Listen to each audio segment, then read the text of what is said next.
শুভ সন্ধ্যা সকলকে। আমি সম্পূর্ণা রায়, মোদক ট্রেনার একাডেমির পক্ষ থেকে আজকের এই আলোচনা সভায় আপনাদের সকলকে আন্তরিকভাবে স্বাগত জানাই। আজকের আলোচ্য বিষয় ছন্দবদ্ধতায় শ্রী চৈতন্যদেবের ভক্তি ধর্মের প্রচার। এই গুরুত্বপূর্ণ বিষয়ে আজকের মান্যবর বক্তা হলেন ডক্টর পারমিতা ব্যানার্জি, একজন বিশিষ্ট গৌড়ীয় নৃত্যশিল্পী ও গবেষিকা। ডক্টর পারমিতা ব্যানার্জি দর্শন শাস্ত্রে স্নাতকোত্তর ও অধ্যাপিকা ডক্টর মহুয়া মুখোপাধ্যায়ের তত্ত্বাবধানে গৌড়ীয় নৃত্যের উপর পিএইচডি ডিগ্রি অর্জন করেছেন। তিনি একজন পূর্ণকালীন নৃত্যশিল্পী ও গবেষক। পূর্বে তিনি এশিয়াটিক সোসাইটির রিসার্চ অ্যাসিস্ট্যান্ট হিসেবেও যুক্ত ছিলেন। প্রায় 20 বছরেরও বেশি সময় ধরে তিনি অধ্যাপিকা ডক্টর মহুয়া মুখোপাধ্যায়ের নির্দেশনায় গৌড়ীয় নৃত্যের শিক্ষা ও সাধনায় নিয়োজিত। তিনি ভারত সরকারের সংস্কৃতি মন্ত্রক প্রদত্ত সিনিয়র ন্যাশনাল স্কলারশিপ ও জুনিয়র ফেলোশিপের প্রাপক। এছাড়াও তিনি এনএবিসি এবং রবীন্দ্রভারতী বিশ্ববিদ্যালয় কর্তৃক প্রদত্ত মনমোহন ঘোষ স্বর্ণপদক অর্জন করেছেন। দেশের নানা সম্মানীয় মঞ্চে তিনি গুরুর সঙ্গে এবং এককভাবে নৃত্যানুষ্ঠান পরিবেশন করেছেন এবং বহু নৃত্য প্রতিযোগিতায় পুরস্কৃত হয়েছেন। বর্তমানে তিনি তার নিজস্ব প্রতিষ্ঠান গৌড়ীয় সুরেশ্বরীর কর্ণধার। গবেষণার পাশাপাশি ছাত্রছাত্রীদের নিয়ে গৌড়ীয় নৃত্যের প্রচার ও প্রসারে তিনি সক্রিয়ভাবে যুক্ত। এখন আমি শ্রদ্ধার সঙ্গে আমন্ত্রণ জানাচ্ছি ডক্টর ব্যানার্জিকে আজকের আলোচ্য বিষয়ে তার মনন সমৃদ্ধ বক্তব্য উপস্থাপন করার জন্য। ধন্যবাদ। নমস্কার সকলকে। আজকে আলোচনা সভায় আমাকে সুযোগ দেওয়ার জন্য মোদক ট্রেনার একাডেমিকে আমি কৃতজ্ঞতা জানাচ্ছি এবং উপস্থিত সকলকে আমার শ্রদ্ধা নমস্কার। আমি আজকে যে বিষয়ে বলবো ছন্দবদ্ধতা শ্রী চৈতন্যের ভক্তি ধর্মের প্রচার। আমরা সাধারণভাবে চৈতন্যদেবকে যেভাবে জানি, আমরা জানি যে চৈতন্যদেব গৌড়ীয় বৈষ্ণব ধর্মের প্রচারক প্রসারক ছিলেন। তিনি গৌড়ীয় বৈষ্ণব দর্শনের যে মূল কথা শ্রীকৃষ্ণ শ্রীরাধার মাহাত্ম্য তাকে জনসাধারণের মধ্যে ছড়িয়ে দেওয়ার চেষ্টা করেছিলেন। এবং তার থেকেও বড় কথা, এই যে ছড়িয়ে দেওয়া, তাতে তিনি চেয়েছিলেন যে জনসাধারণকে, সমাজের বিভিন্ন স্তরের জনসাধারণকে এক ছাতার তলায় নিয়ে আসতে। চৈতন্যদেবের সময় মধ্যযুগ ও পঞ্চদশ ষোড়শ শতক, সেই সময়ে সমাজের নানান রকম বৈষম্য ছিল, উচ্চনীচ বিভেদ ছিল। চৈতন্যদেব সে সময় সমাজে যে ভাব প্রবাহের সৃষ্টি করেছিলেন, তাতে জাতি ধর্ম নির্বিশেষে একটা নতুন সম্প্রদায় গড়ে তোলার চেষ্টা তিনি করেছিলেন এবং সব ধর্মের মানুষকে একসাথে নিয়ে আসা। এবং এইটা করতে গিয়ে তিনি যে কাজটা করেছিলেন, এই সব মানুষকে এক ছাতার তলায় নিয়ে আসতে গিয়ে তিনি মাধ্যম হিসাবে ব্যবহার করেছিলেন নৃত্য গীতমূলক অভিনয়কে। এবং সারা ভারতবর্ষে তিনি একমাত্র যিনি মানে কোনো ধর্মের প্রচার করতে গিয়ে বা সমাজ সংস্কার করতে গিয়ে নৃত্য গীতমূলক অভিনয় তাকে একটা শক্তিশালী মাধ্যম হিসাবে ব্যবহার করলেন। সাধারণভাবে চৈতন্যদেবকে যদি বিশ্লেষণ করা হয়, তার কাজ এবং তার যে জীবনধারা, এখানে একটা বিতর্ক আসতে পারে বা আসে কখনো কখনো, যে তিনি চৈতন্যদেব নাটক করতেন বা কেউ বলেন চৈতন্যদেব নাচ করতেন। সেই আলোচনায় যাওয়ার আগে একটা কথা বলি, যে চৈতন্যদেব তার সমসাময়িক এবং তার পরবর্তী সময়ে বাংলার সমাজের মানে সমস্ত ক্ষেত্র, সাহিত্য, শাস্ত্র, ভাস্কর্য, চিত্রশিল্প, সমস্ত ক্ষেত্রে চৈতন্যদেবের প্রভাব দেখা যায়। এবং চৈতন্যদেব এমন একজন মানুষ যাকে নিয়ে বাংলা একটা নতুন ধারা, বাংলা সাহিত্যে একটা নতুন ধারা তৈরি হয়েছিল, তা হচ্ছে চরিত গ্রন্থ, চরিত সাহিত্য। চৈতন্যদেবকে নিয়ে লেখা চৈতন্য বিষয়ক পদাবলী, চৈতন্য চরিত সাহিত্য, অনেকগুলো চরিত গ্রন্থ লেখা হয়েছে চৈতন্যদেবের ওপর। এবং তার পাশাপাশি ভাস্কর্য, চৈতন্যদেবের পরবর্তী সময়ে বাংলার যে টেরাকোটা মন্দির ভাস্কর্য গুলো দেখতে পাই, সেখানে চৈতন্য দেবের যে নৃত্যধারা, বাদ্যযন্ত্র সহযোগে বা যা যা তার হয়েছিল সেইগুলো ওখানে প্রস্ফুটিত হয়েছে, সেটা আমরা আলোচনার সময় বলবো। আবার আমরা যারা গৌড়ীয় নৃত্য করি তারা চৈতন্যদেবকে মধ্যযুগের গৌড়ীয় নর্তক বলে মনে করি। এবং চৈতন্যদেব সম্পর্কে এই যে সাহিত্য ধারাগুলোর কথা বললাম, চৈতন্য বিষয়ক পদাবলী বা চৈতন্য চরিত সাহিত্য, সেইগুলো বিশ্লেষণ করলে বা খুব ভালোভাবে পড়লে দেখা যায় চৈতন্যদেব নাচ করতেন এবং তা ভীষণভাবে সমৃদ্ধ ছিল। সেটা পরবর্তী সময়ে গৌড়ীয় নৃত্যকে, বাংলার যে শাস্ত্রীয় নৃত্য ধারা গৌড়ীয় নৃত্য, তাকে ভীষণভাবে প্রভাবিত করেছে।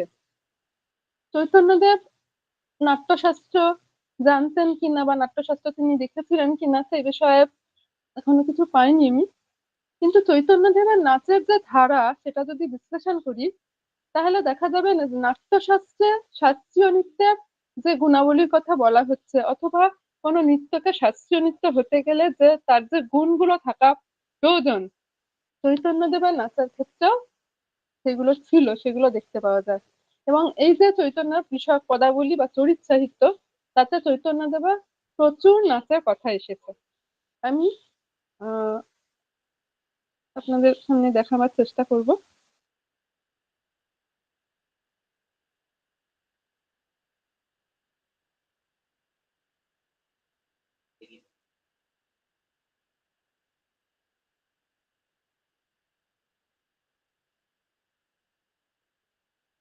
চৈতন্যদেব বলতে আমাদের সামনে যে ছবি ভেসে ওঠে, দেখা যাচ্ছে কি? আমাকে একটু কনফার্ম করবেন।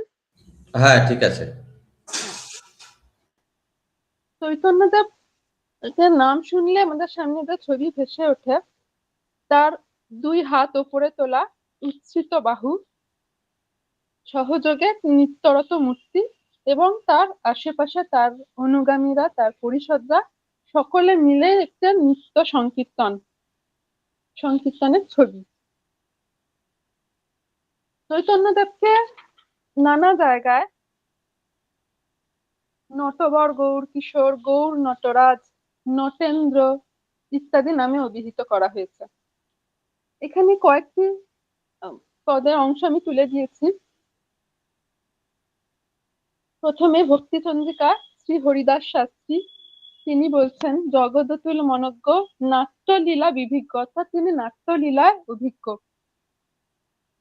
কলিত মধুর বেশ মূর্ছিতা শেষ দেশ, তার মধুর বেশ এবং তিনি চৈতন্যদেব যখন নাচতেন কিন্তু প্রচন্ড ভাবপ্রবণ ছিলেন এবং নাচের শেষে এতটাই তার ভাব তৈরি হতো যে তিনি মূর্ছিত হয়ে পড়তেন, মানে তিনি শেষ করতে পারতেন না। এটি সাত্ত্বিক অভিনয়ের একদম শেষ দশা, আমি পরবর্তী সময় আলোচনার সময় বলবো। একদম শেষে আছে পুরত হৃদয়ের মধ্যে গৌরচন্দ্র নটেন্দ্র, নটেন্দ্র নামে তাকে অভিহিত করা হচ্ছে। আবার শ্রী চৈতন্য চরিতামৃততে কৃষ্ণদাস কবিরাজ বলছেন সংকীর্তন প্রবর্তক শ্রীকৃষ্ণ চৈতন্য। শ্রীকৃষ্ণ চৈতন্য বা চৈতন্যদেব তিনি সংকীর্তন প্রবর্তন করেছেন, না ঠিক প্রবর্তন না, তিনি যে ধারাটা তৈরি করেছিলেন তা হচ্ছে নিত্য সংকীর্তন। কীর্তন চৈতন্যদেবের অনেক আগে থেকে ভারতবর্ষে ছিল, দেবদেবীর কীর্তি গান অর্থে কীর্তন আরো আগে থেকে ছিল, কিন্তু চৈতন্যদেব যেটা করেছিলেন তা হলো কীর্তনের সাথে বাদ্য অর্থাৎ মৃদঙ্গ, মন্দিরা, করতাল সহযোগে নৃত্য, যাকে বলা হতো নৃত্য সংকীর্তন। আরো বলছেন নিরন্তর নৃত্যগীত কীর্তন বিলাস আচণ্ডালে প্রেম ভক্তি করিলা প্রকাশ, অর্থাৎ এই নৃত্যগীত সহযোগে কীর্তনের মধ্য দিয়ে তিনি আচণ্ডাল অর্থাৎ সমাজের সমস্ত স্তরের মানুষের মধ্যে প্রেম ভক্তি প্রকাশ করার ইচ্ছা প্রকাশ করেছিলেন। চৈতন্যদেবকে নিয়ে যা লেখা হয়েছে তা ছাড়াও তার বাইরে মনসা মঙ্গল কাব্য, সেখানেও কেতকাদাস ক্ষেমানন্দ বলছেন খোল করতাল বাজে কীর্তনে চৈতন্য নাচে প্রেমানন্দে হইয়া গদ গদ। আমি একটু আগেই বললাম যে তিনি চৈতন্যদেব নিত্য সংকীর্তন সৃষ্টি করেছিলেন। সংকীর্তন আগেই হতো, তার সাথে তিনি নৃত্যকে যুক্ত করেছিলেন। শ্রী গোস্বামী বলেছেন কীর্তন 3 প্রকার। নাম কীর্তন অর্থাৎ শুধু নাম গান করা, যে 16 নাম 32 অক্ষর যে নাম হরে কৃষ্ণের নাম আছে সেই নাম গান করা। গুণকীর্তন শ্রীকৃষ্ণ বা শ্রীরাধার গুণগুলি বর্ণনা করা। এবং লীলা কীর্তন হচ্ছে দেবের শ্রীকৃষ্ণেরই, গৌরীয় ক্ষেত্রে যখন হবে তখন তা শ্রীকৃষ্ণেরই হবে।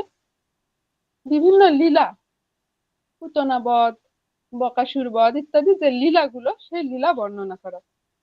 এবং সেই কীর্তনের সঙ্গে যে বাদ্যযন্ত্রগুলো ব্যবহার হতো তা হচ্ছে শিখর বা মৃদঙ্গ, করতাল বা ঝাঁঝ এবং মন্দিরা।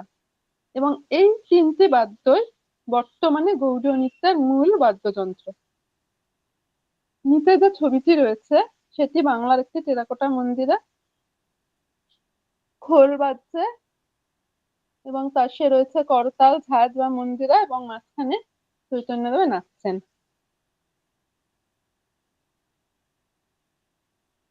এবার চলে আসছি নাট্যশাস্ত্রে। দেবের নৃত্যধারাকে বোঝাতে আমি আমাদের শাস্ত্রীয় নৃত্যের ক্ষেত্রে যে বিষয়গুলো আছে সেই হিসাবে একটি ছকে সাজানোর চেষ্টা করেছি। নাট্যশাস্ত্রে 3 প্রকার নর্তনের কথা বলা আছে: নৃত্য, নৃত্য, নাট্য। নৃত্য হচ্ছে বিশুদ্ধ অঙ্গ বিক্ষেপ, সেখানে কোনো অভিনয়ের সুযোগ থাকে না, শুধুমাত্র দেহ ভঙ্গিমার মধ্যে দিয়ে নৃত্য। নৃত্য হলো অভিনয়ের সাথে অভিনয় যুক্ত হয়। এবং নাট্য হচ্ছে কোনো কাহিনী, নৃত্য, গীত, অভিনয় সহযোগে কোনো কাহিনীর উপস্থাপনা। সমস্ত শাস্ত্রীয় নৃত্যে এই 3টি বিষয় অত্যন্ত গুরুত্বপূর্ণ। নর্তন ভেদ সমস্ত শাস্ত্রীয় নৃত্যে এই 3টি আলাদা ভাগে নৃত্য পরিবেশিত হয়ে থাকে। চৈতন্যদেবের সময়ও এইভাবে নৃত্য পরিবেশিত হতো। নৃত্য হলো নাম কীর্তন, মৃদঙ্গ, মন্দিরা, করতাল সহযোগে নৃত্য, তাল প্রবন্ধ নৃত্য। নৃত্য যেটা আমি অভিনয় একটু বাধা দিচ্ছি, আপনি কাইন্ডলি একটু নৃত্যর যে ভাগটা বলেছেন বানানটা বলুন, কারণ উচ্চারণে আলাদা হচ্ছে না। নৃত্যর বানানটা করে নৃত্যর ভাগে কি কি আছে, নৃত্যর ভাগে কি কি আছে, এই দুটো প্লিজ বানান করে বুঝিয়ে দিন একটু। আচ্ছা, নৃত্য নয় রি তয় তয় যেতে আছে সেটি হচ্ছে বিশুদ্ধ অঙ্গ বিক্ষেপ, যেটি তালের সাথে, কারণ কোনো কথা থাকে না, শুধু বোল অথবা তাল থাকে, তার সাথে শুধু বডি মুভমেন্টের মধ্য দিয়ে যা পরিবেশন করা হয় তা হচ্ছে নৃত্য। এখানে যেহেতু কোনো কথা বা বাচিকের প্রয়োগ হয় না, সেজন্য সেখানে অভিনয়ের কোনো সুযোগ থাকে না। তারপরে নৃত্য নয় রি তয় জফলা, এটি অভিনয় আশ্রিত, এখানে বাচিক সহযোগে হয়, যার জন্য সেখানে নৃত্যতে কি বাচিক হয়? নৃত্য তো বাচিক ছাড়াই হয়।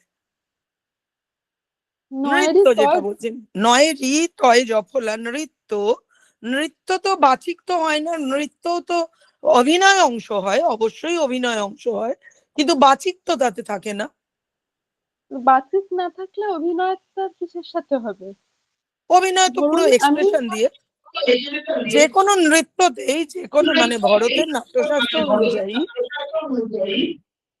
যে কোনো নৃত্যতেই অভিনয় পার্টটা তো থাকেই, এক্সপ্রেশনে থাকে। আচ্ছা অভিনয়ের মধ্যে যে একটুখানি রসগুলো, নবরসের যে প্রচার মানে ভাগগুলো, সেগুলো তো অভিনয়ের মাধ্যমেই প্রকাশ পাচ্ছে, এক্সপ্রেশনের মাধ্যমে, কিন্তু সেখানে তো বাচিক থাকে না।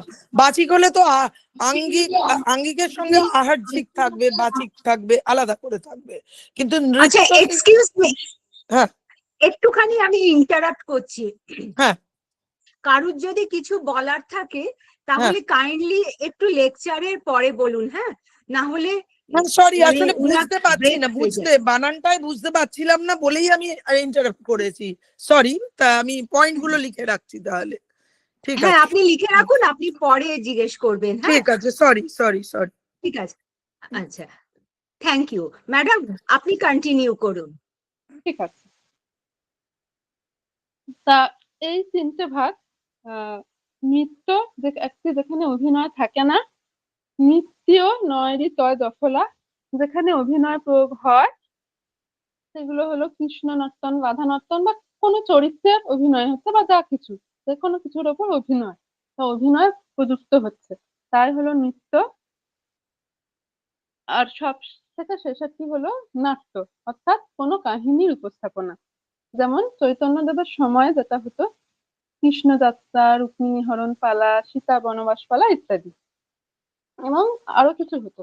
এবং আরো একটা বলার বিষয় যে তিনি যে কেবল আহ রাধা বা কৃষ্ণের ওপর বা রাধা কৃষ্ণের বিভিন্ন কাহিনীর ওপর অভিনয় করতেন তা নয়, বিভিন্ন আদ্যা শক্তি দেবী বা রামায়ণ এইসব কাহিনীর উপরেও চৈতন্যদেব তার অনুগামীদের নিয়ে এই নৃত্য এবং নাট্য বা নৃত্য গীতমূলক অভিনয় পরিবেশন করতেন।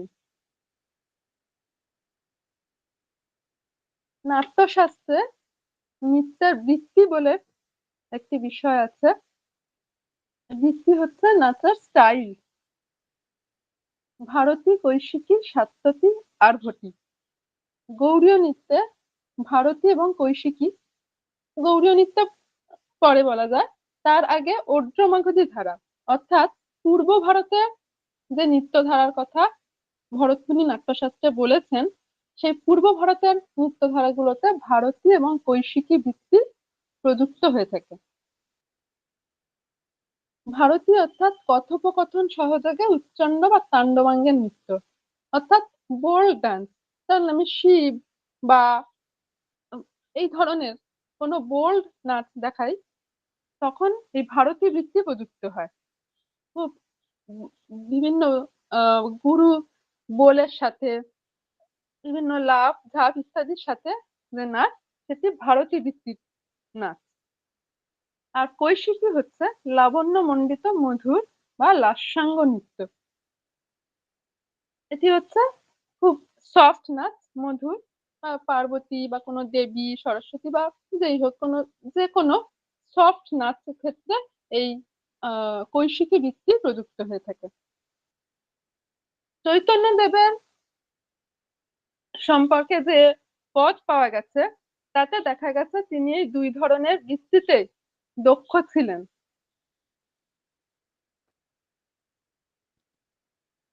একটি পদ এখানে তুলে দিলাম। যখন উদ্দণ্ড নাচে প্রভু বিশ্বম্ভর, পৃথিবী কম্পিত হয় সবে পায় ডর, কখনো বা মধুর নাচয়ে বিশ্বম্ভর, যেন দেখি নন্দের নন্দ নটবর।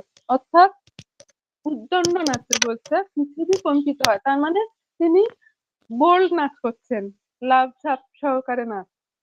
এবং পরেরটা যখন বলছে মধুর নাচয়ে বিশ্বম্ভর, অর্থাৎ কৈশিকী বৃত্তির নাচ, মানে উদ্দণ্ড নৃত্য হচ্ছে ভারতী বৃত্তি এবং মধুর নাচটি কৈশিকী বৃত্তি। এখানে এই দুই ধরনের বৃত্তি প্রয়োগ করে চৈতন্যদেব নাচ করতেন, তার উল্লেখ পাওয়া যাচ্ছে। এখানে যে ছবিটি রয়েছে চৈতন্যদেবের একটা নৃত্যরত মূর্তি, দেখবেন এখানে লেখা আছে শ্রীপাদ শ্রীখণ্ডের নরহরি সরকার সেবিত নাটুয়া গৌর। এই গৌর মূর্তিটি নাটুয়া গৌর নামে পরিচিত। আমরা জানি যে প্রাচীনকালে আমাদের বাংলায় যারা নৃত্য করতেন, নৃত্যের সাথে যুক্ত ছিলেন, তাদেরকে নট বলা হতো। যেমন জয় নট, গঙ্গ নট, এনাদের কথা বাংলা সাহিত্যে পাওয়া যায়। সেই রকম চৈতন্যদেবকেও এইভাবে নট, নটেন্দ্র, নাটুয়া গৌর ইত্যাদি নামে অভিহিত করা হয়েছে। এরপর আসছি অভিনয় ভেদে। নাট্যশাস্ত্র মতে অভিনয় 4 প্রকার: আঙ্গিক, বাচিক, আহার্য এবং সাত্ত্বিক। আঙ্গিক অর্থাৎ শুধুমাত্র অঙ্গ বিক্ষেপের মাধ্যমে যে অভিনয়। বাচিক হচ্ছে কোনো বচন বা কথা, গান বা কথার সাহায্যে বা গান বা কথার সাথে প্রযুক্ত যে অভিনয়। আহার্য হলো অভিনয়ের উপযোগী বা চরিত্রানুযায়ী বেশভূষা, বেশভূষা গ্রহণ। সাত্ত্বিক অভিনয় হলো যে চরিত্রে অভিনয় করছি সেই চরিত্রকে ফুটিয়ে তোলা, একদম অন্তর অর্থাৎ সত্য ভাব এবং অন্তর থেকে সেই চরিত্রকে ফুটিয়ে তোলা, হচ্ছে সাত্বিক অভিনয়। চৈতন্যদেব এই 4টি অভিনয়ে দক্ষ ছিলেন। তার উদাহরণে আমরা আসছি। তার আগে এখানে যে ছবিটি দেখা যাচ্ছে মাকড়া পাথরে ষড়ভুজ শ্রী গৌরাঙ্গ, ষড়ভুজ চৈতন্যের মূর্তি। এবার দেখছি আঙ্গিক অভিনয়। চৈতন্যদেব, যে আমি আগেই বলেছিলাম, রাধাকৃষ্ণ ছাড়াও অন্যান্য অনেক কাহিনীর উপর চৈতন্যদেব অভিনয় করতেন। তার মধ্যে রামায়ণ এবং অন্যান্য বিষয় থাকতো, এবং তিনি লাঠি নাচা দক্ষ ছিলেন। এখানে বলা হচ্ছে, তবে লঘুর লইয়া প্রভু ফিরাইতে লাগিলা, বারবার আকাশে ফেলি লুফিয়া ধরিলা, শিরের উপরে পৃষ্ঠের সম্মুখে দুই পাশে, পাদ মধ্যে ফিরায় লঘুর, দেখি লোক হাসে। লাঠি নাচের মধ্যে আমাদের বাংলা লাঠি নাচ বাংলা লোকনৃত্যের একটি জনপ্রিয় নৃত্য।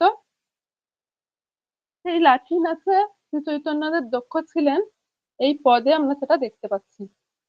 লাঠি নাচ, যেখানে একটা লাঠি নিয়ে নাচ, যেন অভিনয় থাকে না, কিন্তু আশেপাশে ওপরে নিচে বিভিন্নভাবে লাঠি ঘুরিয়ে বিভিন্ন অঙ্গভঙ্গির মাধ্যমে চৈতন্যদেব নৃত্য করতে পারতেন। এরপর হচ্ছে বাচিক। বাচিক অর্থাৎ কথা বা বচনের সাহায্যে নৃত্য। তার মধ্যে চৈতন্যদেব যে ধরনের নাচ করতেন তাতে 3টি ছিল: নাম সংকীর্তন, গুণকীর্তন এবং শ্লোক বা স্তোত্র সম্বলিত নৃত্য। নাম কীর্তন বলা আছে নাম গান করা, গুণকীর্তন অর্থাৎ কোনো গুণ বর্ণনা করা, এবং শ্লোক বা স্তোত্র সম্বলিত, শ্লোক বা যে কোনো স্তোত্র তার উপরে নৃত্য পরিবেশন করা। এখানে যে ছবিটি আমরা দেখতে পাচ্ছি, শ্যামরায় মন্দিরে একটি সংকীর্তন চিত্র, সংকীর্তন প্যানেল। এখানে মৃদঙ্গ সহযোগে, মৃদঙ্গ আছে, মন্দিরা আছে, এবং উচ্চিত বাহু সহযোগে নৃত্য পরিবেশিত হচ্ছে। মাঝখানে এবং একদম ডান দিকে তার উপরে হাত, যেটা আমরা গৌড়ীয় নৃত্যে উচ্চিত বাহু বলা হয়, সেইভাবে নৃত্য পরিবেশিত হচ্ছে। এরপরে আসছি আহার্য অভিনয়ে। আহার্য অর্থাৎ নৃত্যকালীন বেশভূষা। সমস্ত শাস্ত্রীয় নৃত্যের ক্ষেত্রে এই আহার্য অত্যন্ত গুরুত্বপূর্ণ, এবং শুধু শাস্ত্রীয় নৃত্য নয়, কিছু লোকনৃত্যও যে চরিত্রে নাচ নৃত্য পরিবেশিত হয় সেই চরিত্র অনুযায়ী বেশভূষা গ্রহণ করা হয়ে থাকে। চৈতন্যদেব যে নৃত্যাভিনয় করতেন সেখানে এই মেকআপ অর্থাৎ আহার্য একটা গুরুত্বপূর্ণ ভূমিকা পালন করত। এখানে উল্লেখ আছে যে কর্ণপুর রচিত চৈতন্য চন্দ্রোদয় নাটকে পাওয়া যাচ্ছে, বাসুদেবাচার্য নামা নেপথ্য রচনা করো, অর্থাৎ বাসুদেব আচার্য ছিলেন তাদের মেকআপ ম্যান। তিনি চৈতন্যদেব এবং তার পারিষদ যারা সেই নৃত্যাভিনয়ে অংশগ্রহণ করতেন তাদের সাজসজ্জাগুলো করিয়ে দিতেন। অর্থাৎ কত গুরুত্বপূর্ণ ভাবে বা এক একটা নৃত্য পরিবেশিত হতো বা নৃত্যাভিনয় পরিবেশিত হতো, যে সেখানে সাজসজ্জার জন্য একজন আলাদা একজন সহযোগিতা করতেন। এছাড়াও চৈতন্য ভগবতে বলা হয়েছে, কহিলেন প্রভু কাজ সজ্জা করো গিয়া।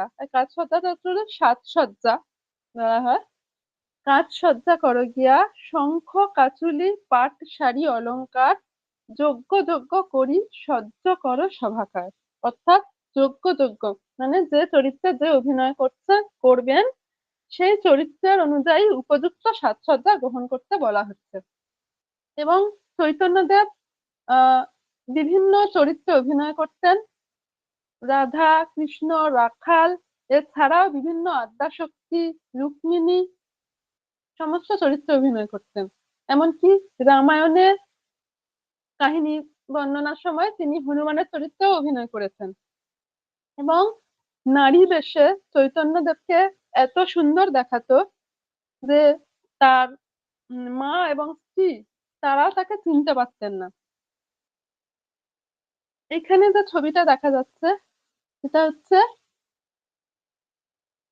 গৌরাঙ্গ দ্বারা বিষ্ণুপ্রিয়া দেবী সেবিত।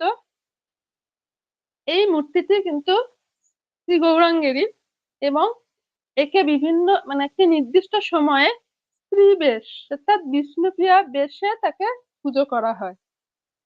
আমি এই ছবিটা এখানেই দিয়েছি যে একই শ্রী চৈতন্য তিনি নির্দিষ্ট সময়ে ভিন্ন বেশে পূজিত হচ্ছেন, যাকে অর্থাৎ যে কোনো চরিত্রে অভিনয়ের সময় যেমন তিনি নারী চরিত্রের আহার্য গ্রহণ করে নৃত্যাভিনয় করতেন, সেইভাবে সেই রকমই এখানে শ্রী গৌরাঙ্গের মূর্তিকেই স্ত্রী বেশ দিয়ে পুজো করা হচ্ছে। এরপরে আসছে সাত্ত্বিক অভিনয়। যে 4 প্রকার অভিনয় ভেদ, তার যে সর্বোত্তম অভিনয় হচ্ছে সাত্ত্বিক অভিনয়। সাত্ত্বিক অর্থাৎ মনের ভাব প্রকাশ। মনের ভাব অর্থাৎ যে আমাদের যে চরিত্রে অভিনয় করি, আমাদের গৌড়ীয় নৃত্যের ক্ষেত্রে অভিনয়ের সময় 3টে চরিত্রকে মূলত আমাদের ফুটিয়ে তুলতে হয়। প্রথমত একজন ভক্ত, যখন যে দেব বা দেবীর চরিত্রে নৃত্য পরিবেশিত হচ্ছে তার ভক্ত হিসাবে। আরেকটি হচ্ছে ন্যারেটর, অর্থাৎ যিনি বলছেন সেই দেবীর কথা বা দেব বা দেবীর কথা বলছেন তিনি। আরেকজন হচ্ছে সেই চরিত্র, সেই নির্দিষ্ট চরিত্রটি। এবং এই অভিনয় করতে করতেই শিল্পী একদম মানে ভাবের একদম সর্বোচ্চ স্তরে পৌঁছে যান। যিনি সত্যিকারের শিল্পী তিনি সেই জায়গায় পৌঁছে যান এবং তখন তার শরীরের বিভিন্ন রকম ঘাম হওয়া বা চোখে জল চলে আসা, শরীর কাঁপা ইত্যাদি অনেক রকম দেখা যায়। এই যে সাত্ত্বিক অভিনয়, তার সাত্ত্বিক ভাব আছে 8 প্রকার। স্তম্ভ বা অবশ হওয়া, স্বেদ, ঘাম হওয়া, রোমাঞ্চ, শিহরণ, স্বরকম্প, স্বর ভেঙে যাওয়া, বেপথু, কম্প, বিবর্ণ হয়ে যাওয়া, অশ্রু, চোখে জল আসা এবং প্রলয় বা মূর্ছা। চৈতন্য দেবের সাত্ত্বিক ভাব এত প্রবল ছিল যে কখনো কখনো তিনি তার নৃত্যাভিনয় শেষ করতে পারতেন না। কৃষ্ণ বা রাধা যে চরিত্রে তিনি অভিনয় করছেন বা অভিনয়ের মাধ্যমে যে চরিত্রকে তিনি ফুটিয়ে তুলতে চাইছেন তার সাথে এতটাই একাত্ম হয়ে যেতেন যে একদম অজ্ঞান হয়ে যেতেন বা মূর্ছা যেতেন। যারা হচ্ছে অষ্টসাত্ত্বিক ভাবের একদম শেষ দশা প্রলয়। অর্থাৎ শাস্ত্রীয় নৃত্যের ক্ষেত্রে যে 4 প্রকার অভিনয়, সে 4টি অভিনয় চৈতন্যদেব ভীষণভাবে দক্ষ ছিলেন এবং তার মধ্যে দিয়ে অভিনয়ের মধ্যে দিয়ে তিনি রাধা কৃষ্ণের যে মাহাত্ম্য তাকে জনসাধারণের মধ্যে আরো বেশি করে ছড়িয়ে দেওয়ার চেষ্টা করেছিলেন। চৈতন্যদেবের অষ্টসাত্ত্বিক ভাব, তার উপর যে পদ পাওয়া যায় তার দুটি আমি এখানে দিচ্ছি।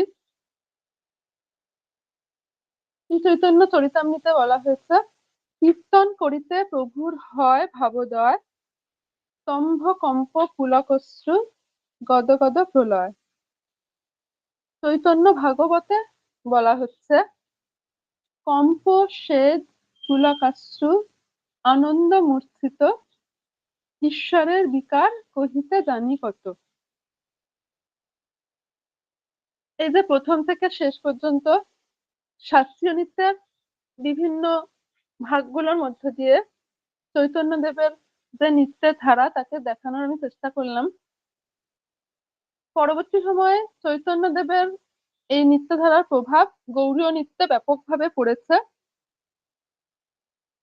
প্রথমেই বলেছিলাম যে বাংলার বিভিন্ন ধারা মানে সাহিত্য, শাস্ত্র, ভাস্কর্য সমস্ত কিছুর ওপরে চৈতন্যদেবের ব্যাপক প্রভাব পড়েছিল এবং সেই প্রভাবগুলো পরবর্তী সময়ে এসে গৌড়ীয় নৃত্যের উপরেও প্রভাব ফেলেছে এবং গৌড়ীয় নৃত্যকে আরো বেশি করে সমৃদ্ধ করেছে। চৈতন্যদেব যে নাচতেন তার মধ্যে এই যে সাত্বিক ভাব বা নর্তন ভেদ বা নৃত্য যা যা দেখানোর চেষ্টা করেছি সেই অনুযায়ী পরবর্তীকালে গৌড়ীয় নৃত্যের মার্গ সেগুলো ভাগ হয়েছে এবং গৌড়ীয় নৃত্যে যে রস প্রয়োগ হয় নৃত্যের ক্ষেত্রে নবরস প্রযুক্ত হয়ে থাকে। নাট্যশাস্ত্রে 8টি রসের কথা বলা হয়েছিল, পরবর্তী সময়ে অভিনয় দর্পণে শান্ত রস যুক্ত করে 9টি রস করা হয়েছে, নবরস। কিন্তু পরবর্তী সময়ে যে বাংলার রসশাস্ত্রকাররা যে রসভেদ দেখিয়ে গেছেন তাতে মূল রস হচ্ছে ভক্তি রস, মুখ্য ভক্তি রস, গৌণ ভক্তি রস। মুখ্য ভক্তি রসের মধ্যে শান্ত, দাস্য, সখ্য, বাৎসল্য, মধুর এবং গৌণ ভক্তি রসে হাস্য, করুণ, রৌদ্র, বীর, ভয়ানক, বিভৎস, অদ্ভুত। আমাদের গৌড়ীয় নৃত্যে বৈষ্ণব রসশাস্ত্রকরদের মতে এই যে রসের বিভেদ সেইভাবে নৃত্যের রস প্রযুক্ত হয়ে থাকে। অর্থাৎ আমি যে একটু আগে বলার সময় বলছিলাম গৌড়ীয় নৃত্যে একজন ভক্ত থাকে, অর্থাৎ মূল রস ভক্তি রস, ভক্তের ভাব সেখানে প্রয়োগ করতে হয় এবং তারপরে বাকি যে রস আছে সেই রস অনুযায়ী নৃত্যে প্রযুক্ত হয়। এবং এই যে চৈতন্যদেব সংকীর্তনে মৃদঙ্গ, মন্দিরা, করতাল বা ঝাঁজ যা ব্যবহার করেছিলেন আমাদের গৌড়ীয় নৃত্যের ক্ষেত্রে মূল বাদ্যযন্ত্র হিসাবে সেগুলো ব্যবহার হয়ে থাকে। গৌড়ীয় নৃত্যে চৈতন্যদেবের যে নৃত্য অর্থাৎ অঙ্গ বিক্ষেপের মাধ্যমে অভিনয় ছাড়া শুধুমাত্র অঙ্গ বিক্ষেপের মাধ্যমে যে নৃত্য সেই নৃত্যের কথা বলেছিলাম। গৌড়ীয় নৃত্যের মার্গমের ক্ষেত্রে অর্থাৎ গৌড়ীয় নৃত্যে যে যে নৃত্যগুলো পরিবেশিত হয় তার মধ্যে আছে আলাপচারী, কৃষ্ণ আলাপচারী। সেখানে রাধা এবং কৃষ্ণের রাস নৃত্যের বর্ণনা শুধু বোলের সাথে অভিনয় ছাড়া বিশুদ্ধ অঙ্গ বিক্ষেপের মধ্য দিয়ে পরিবেশিত হয়। এছাড়া আছে লীলা কীর্তন নৃত্য, সেটি হচ্ছে পুতনা বধ। শ্রীকৃষ্ণ কর্তৃক পুতনা রাক্ষসী বধ তা লীলা কীর্তন নৃত্য হিসাবে গৌড়ীয় নৃত্যে পরিবেশিত হয়। তাছাড়াও আছে দশাবতার। দশাবতার জয়দেবের গীতগোবিন্দ থেকে নেওয়া দশাবতার। এই দশাবতারও চৈতন্যদেব পরিবেশন করতেন তেমন উল্লেখ পাওয়া যায়। আমাদের গৌড়ীয় নৃত্যে সে দশাবতার আছে।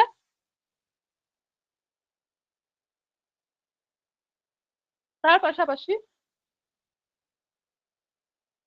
চৈতন্যদেব যে নারী বেশে নাচতেন আমাদের বাংলার ক্ষেত্রে লোকনৃত্যেও দেখা যায় পুরুষেরা নারী বেশে নৃত্য করেন এবং গৌড়ীয় নৃত্যেও কোনো কোনো অভিনয়মূলক নৃত্যের ক্ষেত্রে পুরুষেরা নারীর বেশ ধরে নৃত্য করে থাকেন।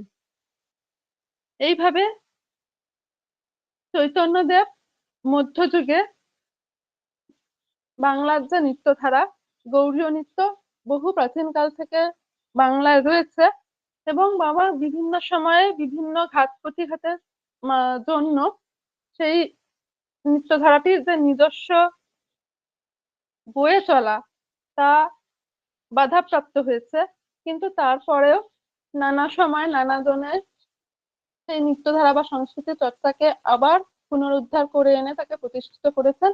তার মধ্যে চৈতন্যদেব একজন, তিনি মধ্যযুগে এইভাবে গৌড়ীয় নৃত্যকে বা বাংলার নৃত্যধারাটিকে আরো সমৃদ্ধ করেছিলেন এবং এগিয়ে দিয়েছিলেন।